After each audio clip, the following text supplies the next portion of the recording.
நடிகர் விஜயோடைய மகன் தான் ஜேசன் சஞ்சய். இவரு அவருடைய அப்பாவான விஜய சோஷியல் மீடியால ஃபாலோ பண்றத அவர் நிறுத்தியிருக்காரு. அது மட்டும் இல்லாம ஜேசன் விஜய் அவருடைய அப்பா கிட்ட இந்த விவாகரத்து குறித்து பேச போயிருக்காரு. அந்த சமயத்துல விஜய் அதிரடியா ஒரு பதிலும் சொல்லியிருக்காரு. அந்த விஷயம் கூட இப்ப சோஷியல் மீடியால வைரல் ஆயிட்டு வருது.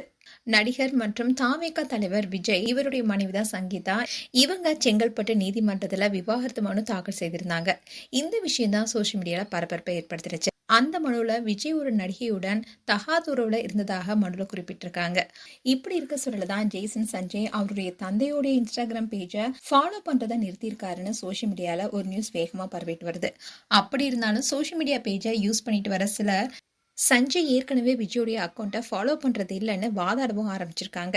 இந்த விஷயம் இப்போ பேசும் பொருளாக இருக்கு. ஏற்கனவே அப்பா அம்மாவுடைய விவாகரத்து குறித்து அவருக்கு மன உளைச்சல் இருக்கும்.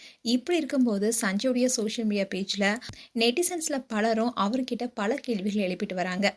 அதோட ஜேசன் சஞ்சய் அவரை ஃபாலோ பண்ணுறதை நிறுத்திட்டான்னு தெரிஞ்ச உடனே விஜயோட ஃபேன்ஸ் எல்லாருமே அப்பா அக்கௌண்ட்டை ஏன் ஃபாலோ பண்ணுறதை நிறுத்திட்டேன்னு திட்டிட்டும் வராங்க. அதோட நீ அப்பா கிட்டேயும் அம்மா கிட்டேயும் போய் பேசு, அப்பாவை விட்டு அம்மா போக வேணான்னு சொல்லு, அவங்க 2 பேரும் சேர்ந்து வாழணும், நீங்கள் ஏதாவது பண்ணுங்க அப்படின்னு கோரிக்கையும் வச்சுட்டு வராங்க.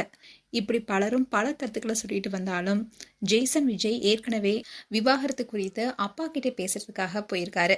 ஆனால் விஜய் இந்த விஷயத்துல நீ தலையிடாத, இதை பற்றி எதுவும் பேசாதன்னு சொல்லிட்டாராம்.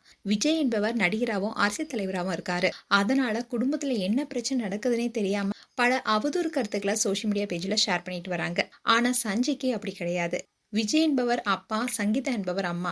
இருக்கிற எல்லாத்தை விட இவருக்கு தான் மன உளைச்சல் அதிகமா இருக்கும். இதுல நடக்கிறது எது உண்மை எது பொய் என்பது விஜயோ சங்கீதாவோ அதிகாரப்பூர்வமா வெளியிட்டா மட்டுமே நமக்கு தெரிய வரும்.